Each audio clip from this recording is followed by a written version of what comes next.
বহুতল বিপর্যয়ের ৩ দিন পার হতে চলল, ধ্বংসস্তূপের নিচে এখনো প্রাণের খোঁজ।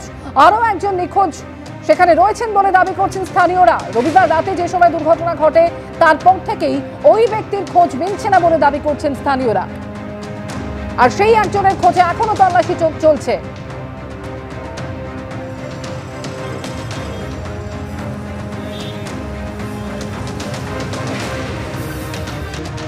গার্ডেন নিচে বহুতল বিপর্যয়ে 10 জনের প্রাণহানি এবং তারপর এখনো একজন ধ্বংসস্তূপে আটকে থাকতে পারেন বলে আশঙ্কা করা হচ্ছে এবং সেই কারণে আজ সকাল থেকে এক নাগাড়ে চলছে উদ্ধার কাজ।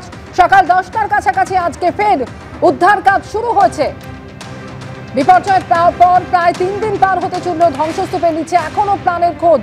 আরো একজন নিখোঁজ রয়েছেন বলে দাবি করছেন স্থানীয়রা।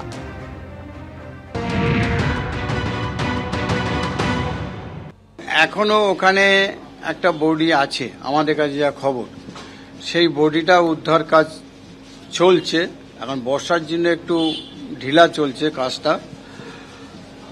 এখন যতক্ষণ আমার ওই বডিটা না হচ্ছে বা ওই প্রয়োজন যদি মনে হয় এই মুহূর্তে ওই বিল্ডিংটা ভাঙতে হবে। যার বডি, মানে আপনি যেটাকে বডি বলছেন, আমরা একটা ভাইরাল ভিডিও পেয়েছি, সেটা সবারই হাতে হাতে ঘুরছে, যেখানে দেখা যাচ্ছে উনি ভেতর থেকে বলছেন যে আমার জল লাগবে, আমার ভয় লাগছে।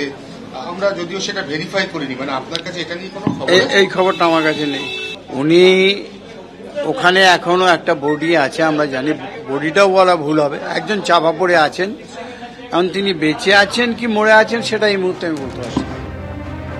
এখনো একজন চাপা পড়ে আছেন এলাকার মানুষ, তারা এমনই দাবি করছেন, কারণ যে সময় এই দুর্ঘটনা ঘটেছিল অর্থাৎ রবিবার রাতে, তারপর থেকে ওই ব্যক্তির আর কোনো খোঁজ পাওয়া যাচ্ছে না এবং সেই কারণে মনে করা হচ্ছে যে হয়তো ওই ধ্বংসস্তূপের নিচেই তিনি চাপা পড়ে রয়েছেন এবং তার খোঁজে এখনো চলছে তল্লাশি। আজ সকাল থেকে ফের শুরু হয়েছে উদ্ধার কাজ। এনডিআরএফ এর টিম সেখানে উদ্ধার কাজ চালিয়ে যাচ্ছে।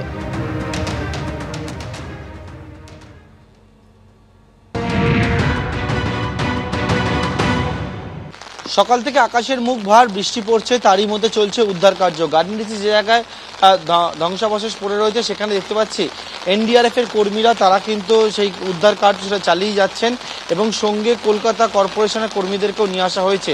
স্লিপার ডগ নিয়ে আসা হয়েছে এবং স্লিপার ডগকে নিয়ে এই উদ্ধার কার্য চালাচ্ছেন তারা। রবিবার থেকে যে যুদ্ধকালীন তৎপরতায় মধ্যরাত থেকে উদ্ধার কার্য শুরু হয়েছে, এখনো পর্যন্ত যেমনটা উদ্ধারকারীদের কাছে সংবাদ, সেটি হচ্ছে একজন এখনো পর্যন্ত কিন্তু এই ধ্বংসাবশেষের নিচে চাপা পড়ে রয়েছেন। তিনি কেমন অবস্থায় রয়েছেন সেই বিষয়টা নিশ্চিত নয়। ওনাকে কিন্তু খোঁজার জন্য বিভিন্ন অত্যাধুনিক যে সরঞ্জাম সেটা ব্যবহার করছেন এনডিআরএফ এর কর্মীরা।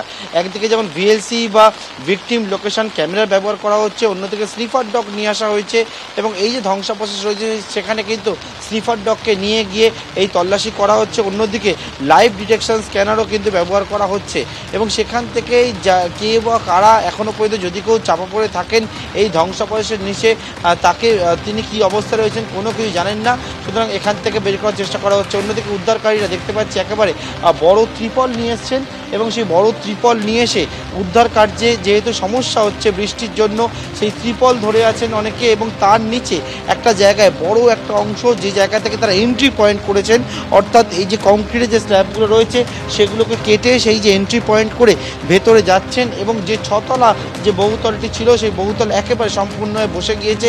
তার নিচে ভেতরে গিয়ে এখন পর্যন্ত কেউ চাপা পড়ে রয়েছেন কিনা সেই সন্ধান কিন্তু এই মুহূর্তে চালাচ্ছেন এনডিআরএফ এর কর্মীরা এবং সঙ্গে রয়েছেন পুরসভার কর্মীরাও। ক্যামেরায় অভিজিৎ দত্তের সঙ্গে পার্থপ্রতিম ঘোষ, এবিপি আনন্দ, কলকাতা।